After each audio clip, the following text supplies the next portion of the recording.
Thank you for listening to Depictions Media Radio.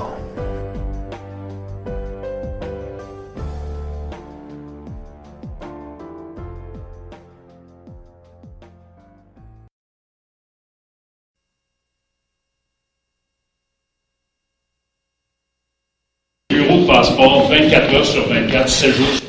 On est en train de faire tout ce qu'on peut pour accélérer les processus. On a embauché d'autres mondes. On est en train d'accélérer les processus et on va toujours regarder comment on peut en faire encore plus. Can we expect to see a full spending plan for the $4.9 billion that Minister announced yesterday?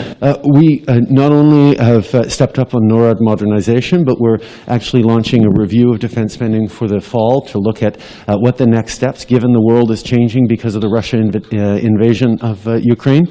We have lots more reflections to do, and there's more to come. Merci tout le monde. Les gens font la file, la police est obligée d'intervenir. Madame Gould, les passeports, la situation ne s'améliore pas. À Montréal, on voit la police intervenir, les files qui s'allongent. Est-ce que vous pouvez en faire davantage? Oui, moi j'ai vu les images de Montréal depuis la semaine dernière et c'est vraiment quelque chose qui est inacceptable.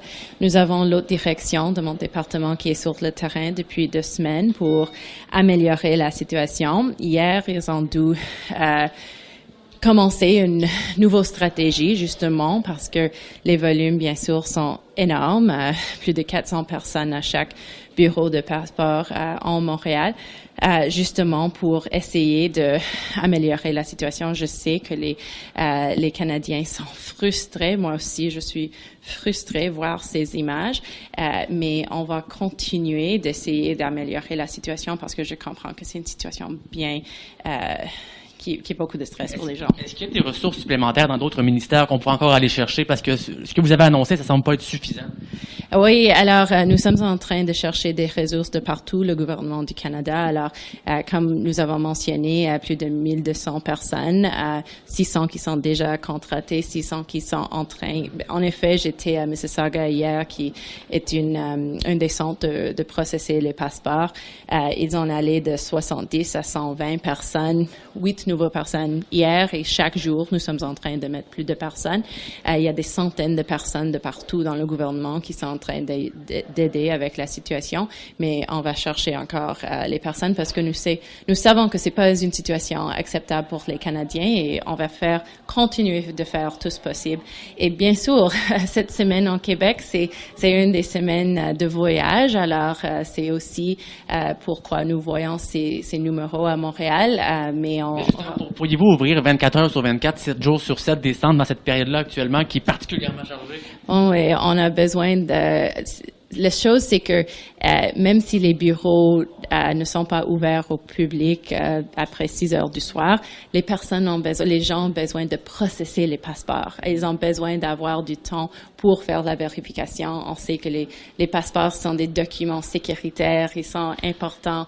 Alors, les travailleurs de Service Canada ne restent pas beaucoup. Ils sont en train de travailler, voir les citoyens pendant la journée et de processer les passeports pendant la nuit. Mais le problème, c'est que les gens doivent revenir le lendemain, doivent recommencer au début. Il n'y a personne qui prend en charge les fils. C'est les gens eux-mêmes qui doivent assurer un ordre. Pouvez-vous faire quelque chose? Je suis vraiment désolée de voir ça parce que c'est pas la direction du gouvernement. Il doit avoir des gérants sur place, multiples gérants sur place pour gérer la file. C'est le processus qu'on voit partout au pays et ça doit être la cas. Mais c'est pas pris en charge. Vous, pourriez-vous le faire? Est-ce que vous pourriez prendre la responsabilité de gérer les files d'attente? Parce que là, ça crée encore plus d'exaspération chez les gens. C'est une direction qui était déjà mise en place. Ça aurait dû prendre lieu hier. Et je dois assurer les gens que l'objectif, c'est d'assurer que si quelqu'un a un voyage imminent, qu'il reçoit leur passeport. Et je vais réitérer cette direction avec mon département. Merci. Oui, merci. Bonjour, M. Duclos. Est-ce que vos commettants parlent beaucoup des passeports? Vous recevez beaucoup de plaintes de la situation actuelle? Oui, effectivement, on reçoit beaucoup de gens là, qui se plaignent avec raison de la situation actuelle. Je sais que ma collègue, Mme Gould, travaille très fort là-dessus parce que c'est super important. Il y a des retards. Mais plus que des retards, il y a aussi des craintes légitimes que les gens expriment. Et effectivement, ça passe par mon bureau de contribution. Dites-moi aux gens, en gros, parce que quand vous voyez les les lignes d'attente, les gens sont frustrés, les gens perdent patience, la police intervient. Leur dites pas aux gens qui sont en ligne. Bien, on dit, un, que c'est effectivement totalement inacceptable, mais deux, qu'on travaille très fort là-dessus pour que ça change. On sait que ce sont des pénuries de personnel qui font la différence, mais on sait que c'est aussi une augmentation très importante de la demande. Et il faut que ça change. Et puis, Mme Gould travaille très fort là-dessus. Qu'est-ce qui peut être fait? Les discussions sont autour de quoi? On parle d'ouvrir les fins de semaine. Qu'est-ce qui peut être fait concrètement? Bien, là-dessus, je pense que Mme Gould a un peu plus de précision que moi, mais de toute évidence, c'est quelque chose qui doit s'améliorer. Et on en parle encore ce matin à la réunion du cabinet. Merci.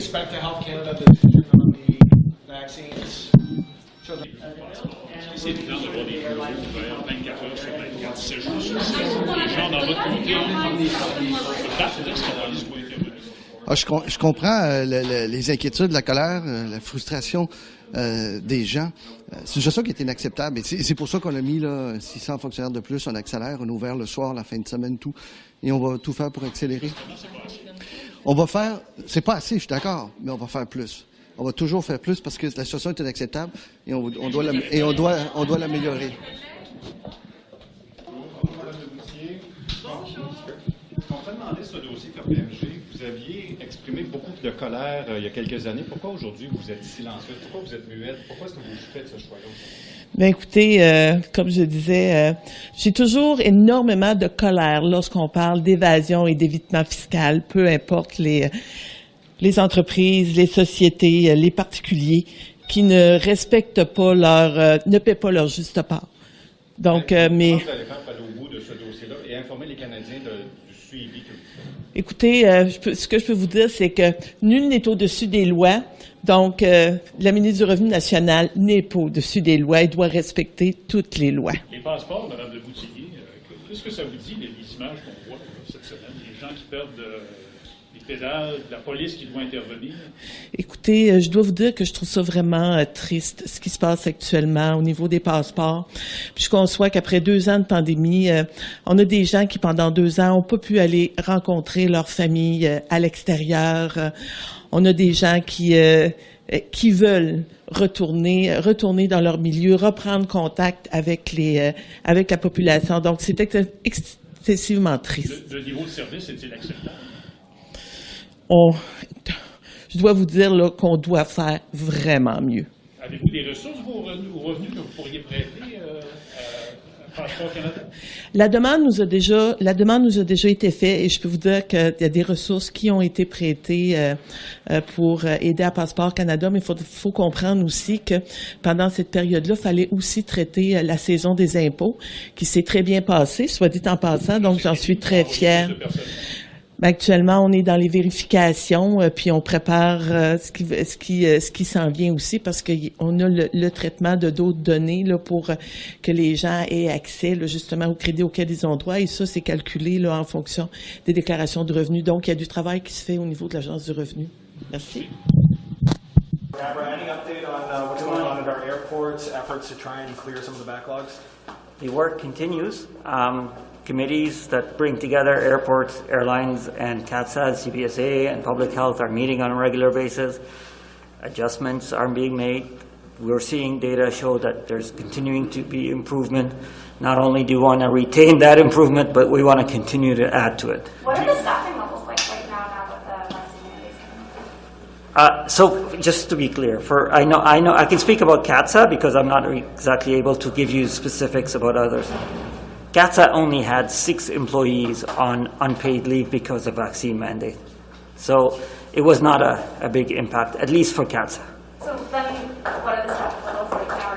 Are they improving? Are the lines going? Yeah, so CATSA now is at a greater level than what it was pre-pandemic. Can you say how many of those new hires for screening officers are actually on the ground now? Because you had, what was it, 900 or so? Over 900 have been added over the last several weeks. Many of them are still in training. Some are finishing their training. But by the way, even some of the ones who are in training are able to do some tasks on the line that can help alleviate pressure. So many of them are already on the ground doing some work. Do you have any sense of when this might be over? So look, every summer, we have issues at airports because it's peak season, and I know that at Pearson. So having said that, and I know, again, we're seeing this at other international airports, these delays are happening. We're working diligently to see us and airlines and airports adjust as quickly as possible to maintain the summer peak. I'm also meeting this week with airports, the four biggest airports, the two major airlines. I'm going to be asking them to continue this work. Airlines have a duty as well. We're hearing some stories about luggage issues and flights canceling. So cancellations, we want to make sure that the airlines as well do their part. I know they're working very hard, but we want to make sure they do their part. Airports also have to do their part. So we're just focusing all of our effort, combined effort, to address this issue. Some of the other countries are suggesting it could be 18 months before those airports are back to normal. Is that something that you can give Canadians, a number like that? No, I want to make sure that it's done very quickly and as efficiently as possible. So how do you get the airports and the airlines to do the hiring or whatever else they need to do to try and speed things up when you're talking about luggage, et cetera?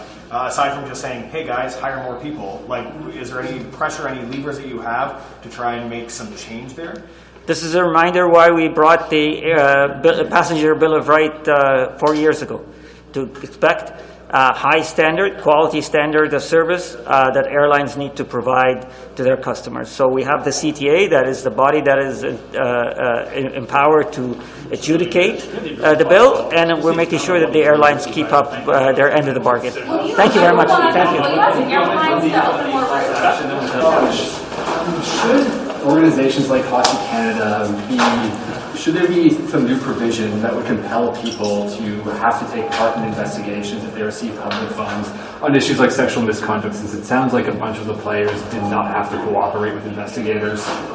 I think that all sport organizations should make sure that their members are accountable for their actions and for those types of allegations. So, of course, I would expect players to cooperate when there are investigations such as this. What did you think about the fact that they said they're dealing with 1 to 2 sexual assault cases a year, which was news to a lot of people over the last 6 years, and then they weren't able to answer some questions in regards to those other cases? I find it extremely disturbing, and it shows that the culture of silence is being is well installed in this sport, and there needs to be more action by Hockey Canada for sure in those regards. Plus d'action. Qu'est-ce qu'il faut qu'il se fasse maintenant là? Hockey Canada doit prendre des dispositions pour mettre fin à la culture du silence, rendre obligatoire la participation dans les enquêtes pour les joueurs. Je peux vous dire qu'on va regarder toutes les options qui sont à notre disposition pour renforcer les accords de financement avec les organisations sportives, pour faire en sorte qu'il y ait plus d'imputabilité dans le système sportif et pour s'assurer que les dirigeants mettent en place des dispositions et des mesures pour empêcher la culture du silence. What are you considering in terms of action, Minister? Any comment on the federal court certifying the class action for officer of kids in the child welfare system? Well, it's more with the past that nobody is proud of, the discrimination, the racism. I think that's coming to bear, and we'll deal with it as we've dealt with several other class action suits. What's important is that justice arrives for people who went through those difficult periods, and that we can move forward together. Especially being a Winnipeg, and Winnipeg having one of the highest Indigenous populations in Canada, just thinking also about just some of the impact this has on broader communities. It's a very painful past, and on this day we need to make sure that we can reconcile, we can move past the pain, support survivors, and continue to move forward together in a positive way as full partners. Are you concerned at all that a papal apology might be in jeopardy with the Pope possibly resigning? Those are some of the rumors floating around. But also canceling trips. I'm not up to speed on the rumors. I'm anticipating the Pope will be here at the end of July. But he canceled his Africa trip. Thank you. Are there concerns at all? Minister St-Onge.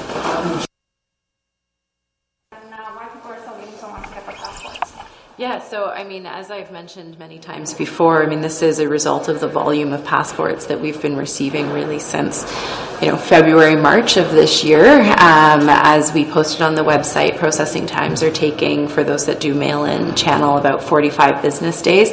In-person service is still less than 10 days.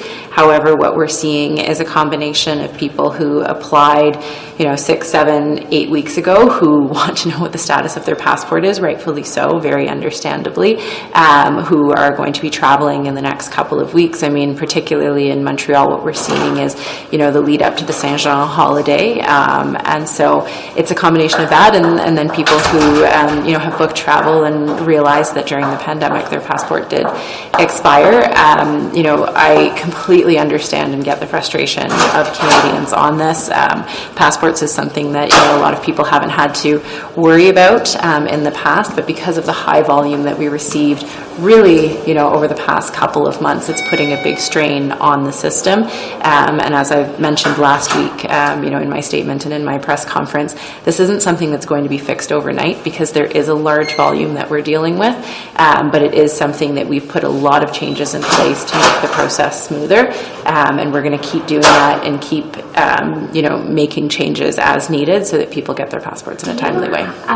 Do you have a timeline on when people can start seeing some difference? When you said there won't be changes overnight, but what are we looking at here? A lot of it depends on the continued volume that we get. I mean, we're still getting, tens of thousands more passports a week than we have capacity to process.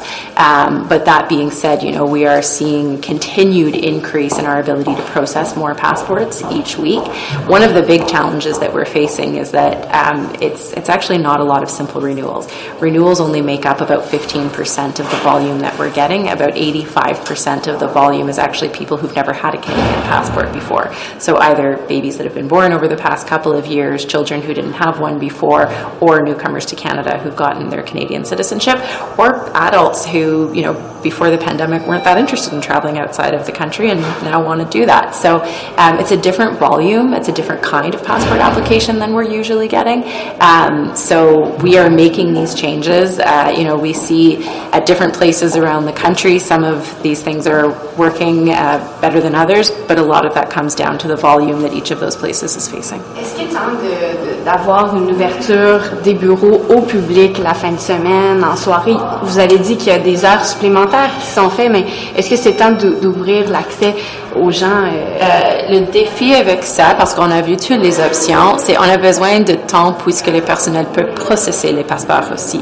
Alors, ce que nous voyons partout au pays, c'est que dans les heures de service et bien sûr après les heures normales, les personnels de Service Canada sont toujours en train de recevoir les documents, mais ils ont aussi besoin de faire la vérification, d'imprimer les documents.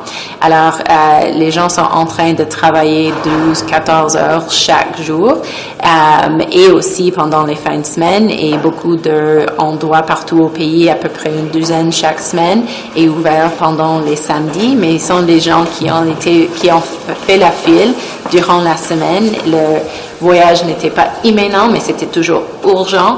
Alors, on a fait des citations pour eux le samedi, par exemple. Alors, c'est une des choses que nous sommes toujours en train de voir. Ça change aussi, dépend cependant les volumes qu'on reçoit, mais je vous assure que chaque jour, nous sommes en train de voir comment on peut améliorer la situation. Au niveau des ministères qui peuvent rediriger des ressources ailleurs dans le gouvernement, des ressources qui viennent d'ailleurs dans le gouvernement fédéral, qu'est-ce que vous regardez? On sait qu'il y a l'Agence du revenu à prêter des ressources. C'est quoi les prochaines étapes d'achat? C'est le revenu d'agence, c'est aussi l'immigration. Nous sommes en train de voir avec Affaires mondiales aussi, et nous allons bien sûr chercher des ressources où qu'il vient.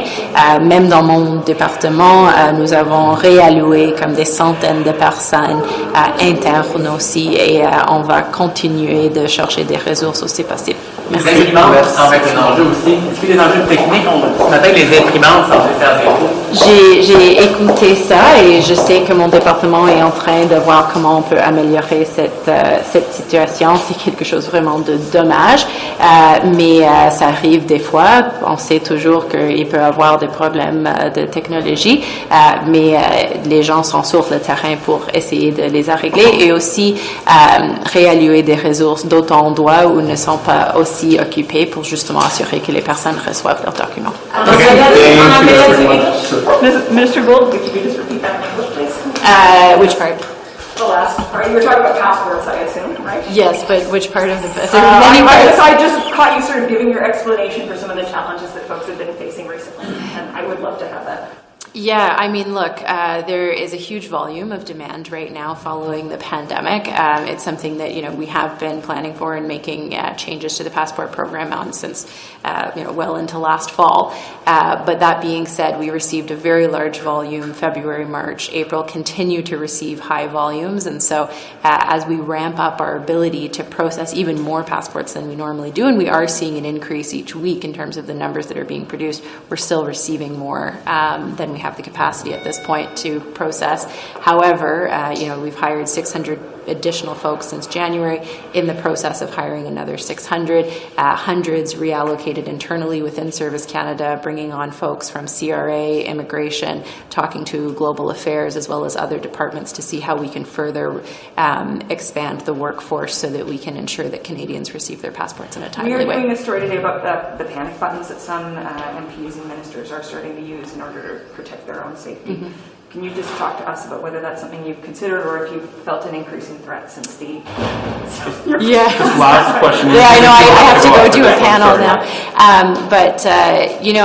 I have to say that over the last 7 years, the threats that I felt to my person have increased dramatically. The threats that I felt to my family have increased dramatically. I've unfortunately had to have protection at different points because of viable threats that have been made to me.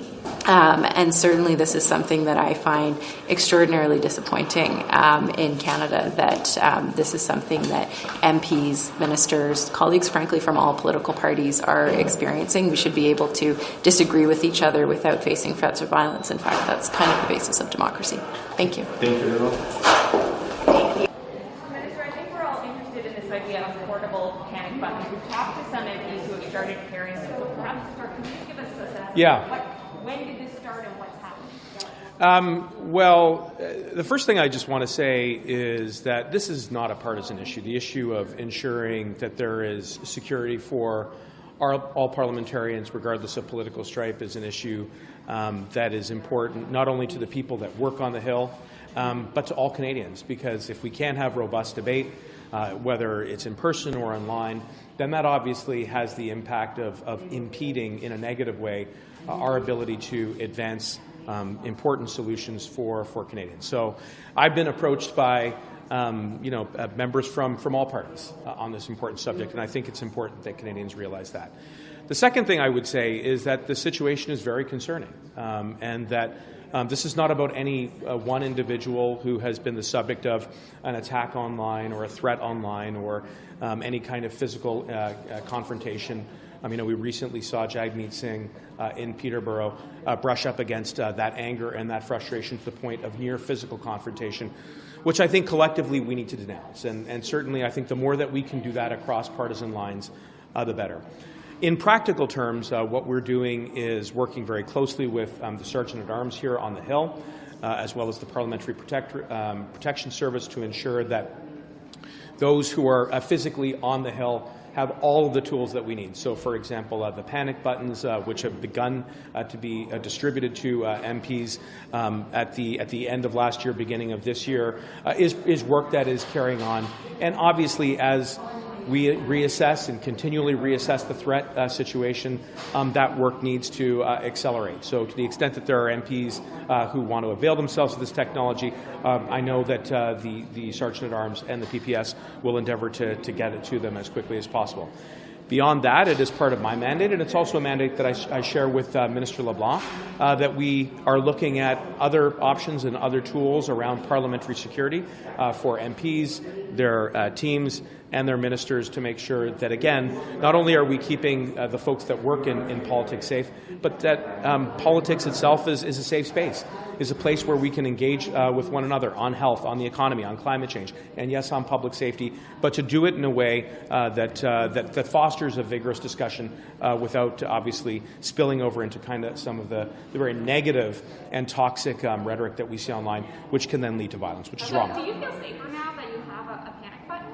Well, it's certainly a technology. It's a practical technology that helps to alert authorities so that there can be an appropriate response.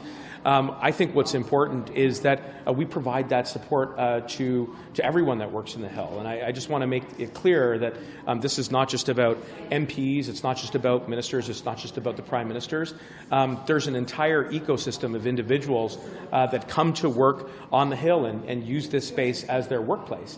And so we want to be sure that, again, in conjunction with the authorities who have the principal responsibility of ensuring Hill security, the Sergeant-at-Arms, the PPS, as well as the police of jurisdiction, because MPs also go back to their home ridings where the police of jurisdiction, in some cases it's the RCMP, in other cases it's provincial police and or local authorities, that they too are engaged so that we can protect MPs off the Hill as well.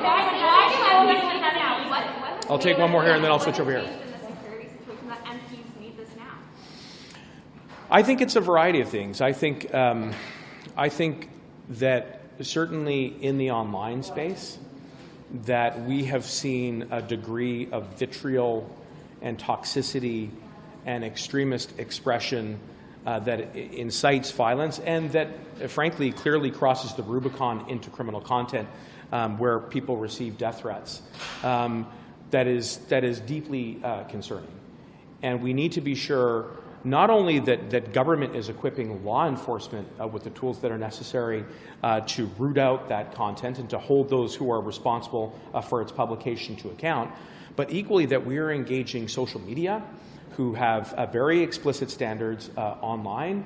Users all have to agree to certain terms, including not diminishing from security, not engaging in abuse, certainly not engaging in any kind of criminal conduct. We need to directly engage social media platforms so that they too are playing a very important role in being proactive and not being simply reactive. And I know that that's something that's ongoing. For MPs online security, or is there more of a threat to their physical security? Because panic buttons only really help for physical threats. So, which is the bigger threat right now?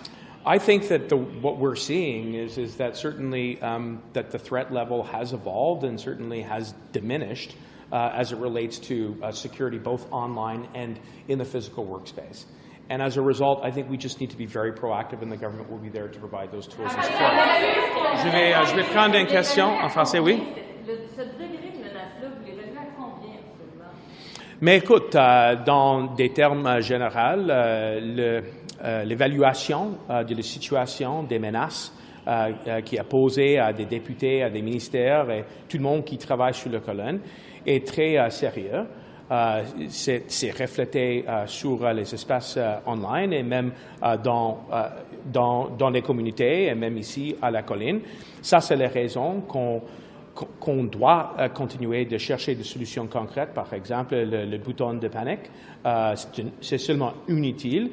Mais il y a des autres. Par exemple, il y a une hotline qu'on offre à les députés s'il y a une menace. Et il y a des autres utiles, par exemple, la présence des eux qui travaillent dans les services policiers sur la colline et même chez eux, tous les députés, pour offrir l'appui. Et ce n'est pas un enjeu qui est partisan. J'étais engagé par plusieurs des députés de tous les partis dans la Chambre. Et il faut travailler ensemble sur cet enjeu parce que ce n'est pas seulement une menace à les personnes qui travaillent dans les politiques, c'est une menace à notre démocratie. Parce que s'il n'y a pas un espace qui est en sécuritaire pour les députés, pour l'équipe, pour les fonctionnaires, il y a un résultat qui est très négatif, un infringement à la démocratie. La Cour suprême disait la semaine dernière, l'édifice de la Cour suprême devrait être inclus dans les bâtiments qui sont à sécurité additionnelle. Est-ce que vous êtes d'accord avec lui? Avez-vous des discussions? Oui, mais écoute, je suis totalement en accord avec le chef de la Cour suprême. Et ce n'est pas seulement les cours, les tribunaux, c'est toutes nos institutions dans l'espace démocratique qui a regardé ou observé un niveau de menace qui est plus sérieux. Et ça, c'est la raison qu'il y a beaucoup de collaboration entre le gouvernement et les services policiers qui ont la compétence sur la colline et même dans les comtés où les députés travaillent. Minister, has anybody had to use it? Have any the panic plan? Well, certainly, I think for operational reasons and privacy reasons and operational sensitivity, those are questions which would be best directed to law enforcement. The important thing is that the tool is available. That we are rolling out this program to offer another layer of protection to MPs who work on the Hill, who experience. And I would point out that disproportionately, it is women who are facing these threats. Disproportionately, it is members of racialized communities who face these threats. Disproportionately, it is Indigenous peoples who are facing these threats. And that's another reason why we have to continue to be very vigilant in our efforts at offering the protections that are necessary. And it's not only my office that obviously remains open to working with MPs, the Sergeant-at-Arms, the Parliamentary Protective Service, as well as all of the police of jurisdiction have to continue to be engaged on this issue so that we can have safe, inclusive spaces, so that we can debate the issues, whether it's on the economy, whether it's on climate change, whether it's on public safety. We need to have a space where we can have these vigorous debates without seeing the level of vitriol and near physical confrontation and out-and-out incitement to violence and death threats, which pose not only a threat to the individuals who work in this space, but to our democratic institutions themselves.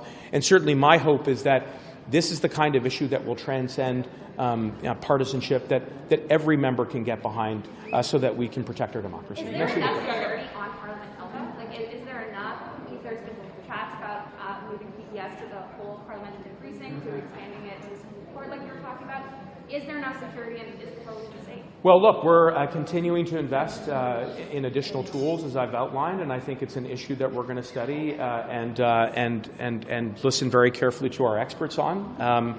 And if more tools are needed, then we'll be there to be sure that we provide them. Okay? What do you think, though, personally, as an MP? We have to remain vigilant on the issue and reassess and make sure that law enforcement have all the tools that they need, both on the Hill and off. Thank you very much.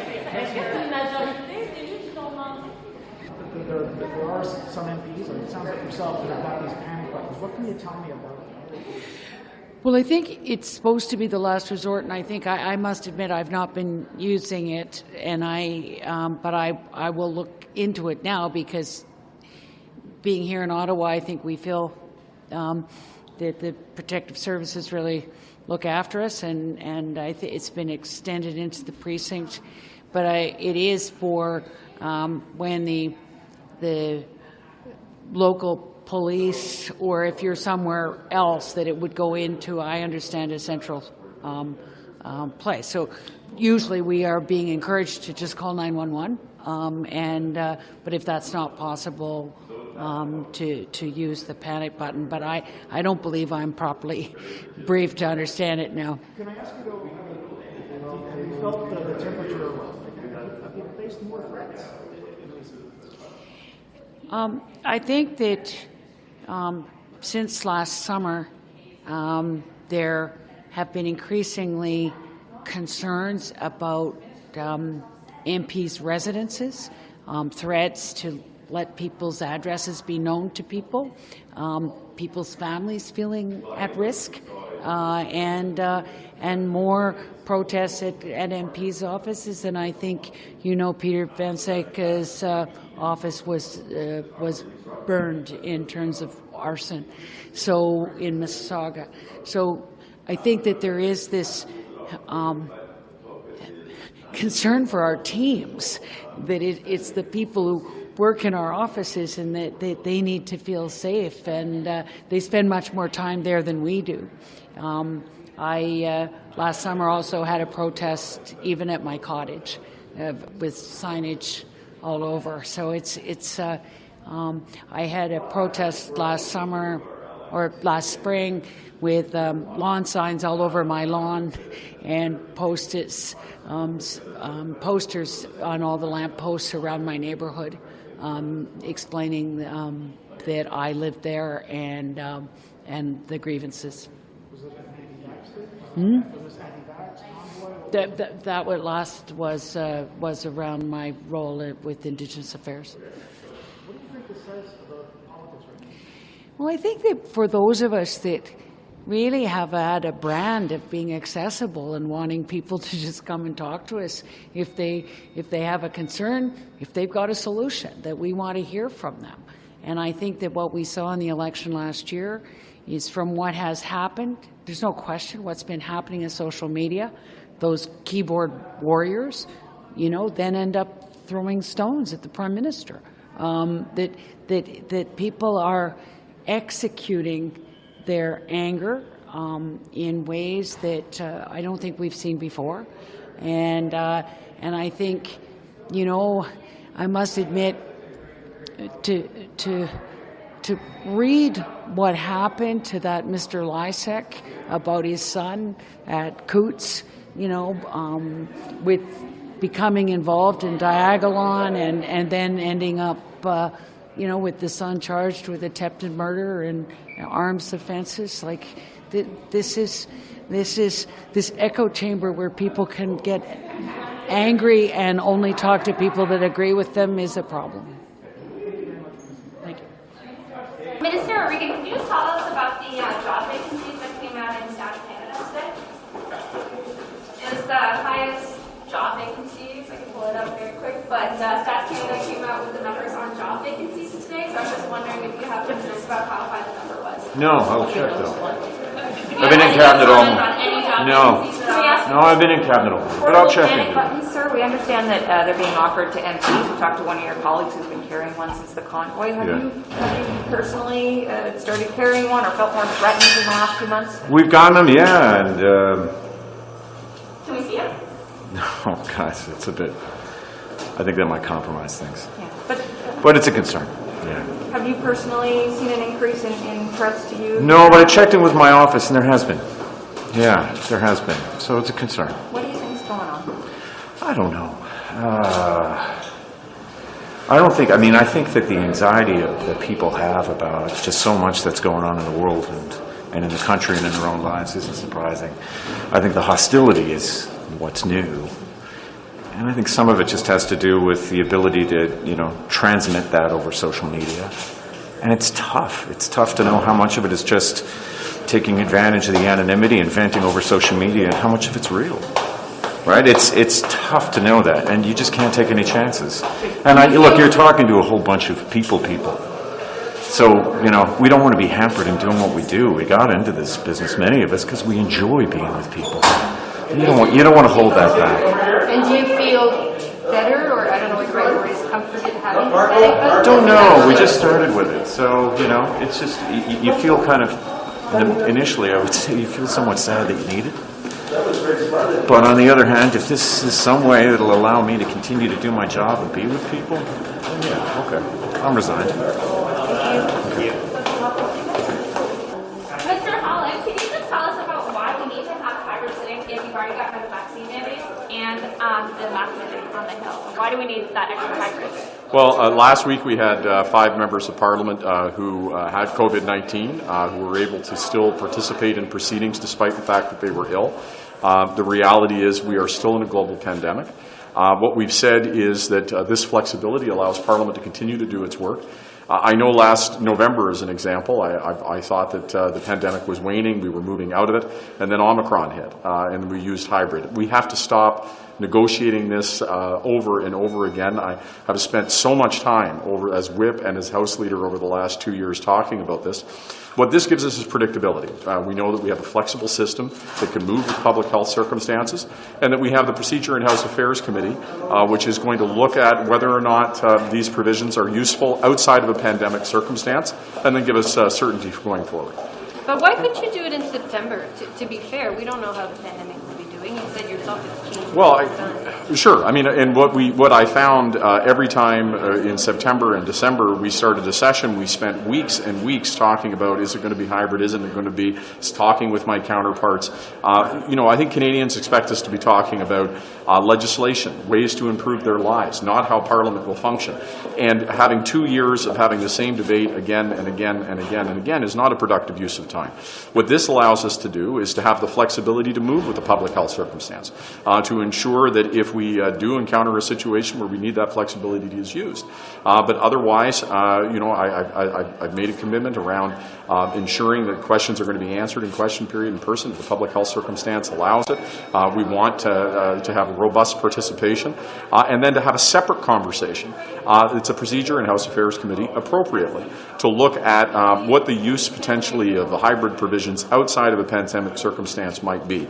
So that gives us the ability to do that with predictability and not to waste any more time having the same debate 1,000 different times. But by saying you don't want to waste time, you have to stop negotiating, you spend weeks and weeks debating this, you don't really sound like you're collaborating, and you're in a minority government. Do you not see how this makes you look the way that other parties are portraying you? It's exactly the opposite. The NDP and the Bloc are supporting this. So it's the Conservatives that are not. So collaboration, in my view, is finding a way to work together.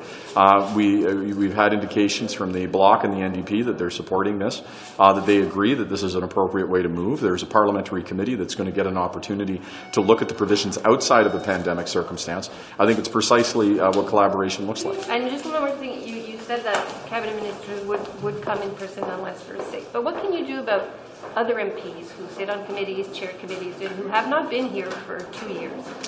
Look, I think that during a pandemic, obviously... I doubt they've been sick for 2 years, is my point. No, what we need to be able to do is two different things, okay? And on one hand, make sure that we have the flexibility to be able to do the work of Parliament regardless of where we are with the public health circumstance. What we've encountered as we've moved through that is people have strong opinions about what worked or what didn't work about the use of those provisions. I'm saying let's have a process, that's the procedure in House Affairs Committee, to take a look at what was successful and what wasn't successful so that we can make a determination about what's going to be used forever and ever. But we have to be able to have that separate process to look at that while we maintain flexibility during continued public health circumstances. It doesn't sound like you're going to force them to come back, but I hear your point. Thank you. Thanks, appreciate it. This show has been produced by Depictions Media. Please contact us at depictions.media for more information.